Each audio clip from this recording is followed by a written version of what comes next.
ഉദ്ഘാടനം കഴിഞ്ഞ് 3 മാസമായിട്ടും തുറക്കാതെ കേരള-കർണാടക അതിർത്തിയിലെ കൂട്ടുപുഴയിലുള്ള മൃഗസംരക്ഷണ ചെക്ക് പോസ്റ്റ്.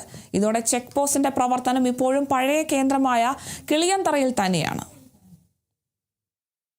12 ലക്ഷം രൂപ ചെലവഴിച്ചാണ് കണ്ണൂരിലെ കൂട്ടുപുഴയിൽ എക്സൈസ്, പോലീസ്, RTO ചെക്ക് പോസ്റ്റുകൾക്ക് സമീപമായി മൃഗസംരക്ഷണ വകുപ്പിന്റെ കണ്ടെയ്നർ കെട്ടിടം സ്ഥാപിച്ചത്.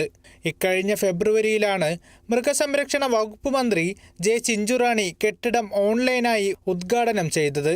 എന്നാൽ വൈദ്യുതി, കുടിവെള്ളം തുടങ്ങിയ അടിസ്ഥാന സൗകര്യങ്ങൾ ലഭ്യമാകാത്തതിനാൽ പുതിയ കേന്ദ്രത്തിലേക്ക് പ്രവർത്തനം മാറ്റാനായിട്ടില്ല.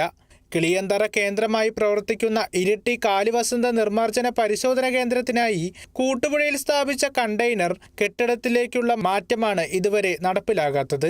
അന്തർ സംസ്ഥാനത്തു നിന്നും ദിനംപ്രതിദിന കടന്നു വരുന്ന കന്നുകാലികളെയും അതുപോലെയുള്ള മറ്റ് ജീവികളുടെ എല്ലാം ആരോഗ്യത്തെ പരിശോധിക്കുന്നതിന് വേണ്ടിയാണ് സർക്കാർ ഇത്തരത്തിലുള്ള ഒരു ചെക്ക് പോസ്റ്റ് ഇവിടെ ആരംഭിച്ചത്. എന്നാൽ നാളിതുവരെയായിട്ട് അതിന്റെ പ്രവർത്തനം അങ്ങോട്ട് ഇതുവരെ മാറ്റിയിട്ടില്ല എന്നുള്ളത് വളരെ പ്രതിഷേധാർഹമായ കാര്യമാണ്. ഇത് കറണ്ട് ലഭിച്ചിട്ടില്ല എന്നുള്ള ഒരു ഇതും അതുപോലെ തന്നെ പുഴ സൈഡിലെ സൈഡ് വാളിന്റെ നിർമ്മാണത്തിന്റെ ഒരു പ്രവർത്തനവുമാണ് അവർ ചൂണ്ടിക്കാട്ടിക്കൊണ്ടിരിക്കുന്നത്. കറണ്ട് ലഭിക്കുന്നതിനുള്ള അതിന്റെ പ്രവർത്തനം പുറമ്പോക്ക് സ്ഥലമായതുകൊണ്ട് പഞ്ചായത്തിൽ നിന്നുള്ള പേപ്പറുകളെല്ലാം ഇത് അടുത്ത ദിവസങ്ങളിൽ തന്നെ കിട്ടുന്ന മുറയ്ക്ക് പ്രവർത്തനം ആരംഭിക്കുമെന്നാണ് അധികാരികൾ നമ്മളോട് സൂചിപ്പിച്ചിട്ടുള്ളത്. കഴിഞ്ഞ 12 വർഷമായി കിളിയന്തറയിൽ വാടക കെട്ടിടത്തിലും പിന്നീട് GST വകുപ്പ് വിട്ടു നൽകിയ സ്ഥലത്തുമാണ് ചെക്ക് പോസ്റ്റിന്റെ പ്രവർത്തനം നടന്നുവരുന്നത്. കർണാടകത്തിൽ നിന്ന് കേരളത്തിലേക്ക് വളർത്തൽ ആവശ്യത്തിനും മാംസ ആവശ്യത്തിനുമായി എത്തിക്കുന്ന പക്ഷികളും മൃഗങ്ങളും അനുബന്ധ ഉൽപ്പന്നങ്ങളും രോഗവിമുക്തമാണോ എന്ന് പരിശോധിക്കുന്നതാണ് ചെക്ക് പോസ്റ്റിന്റെ പ്രധാന ചുമതല.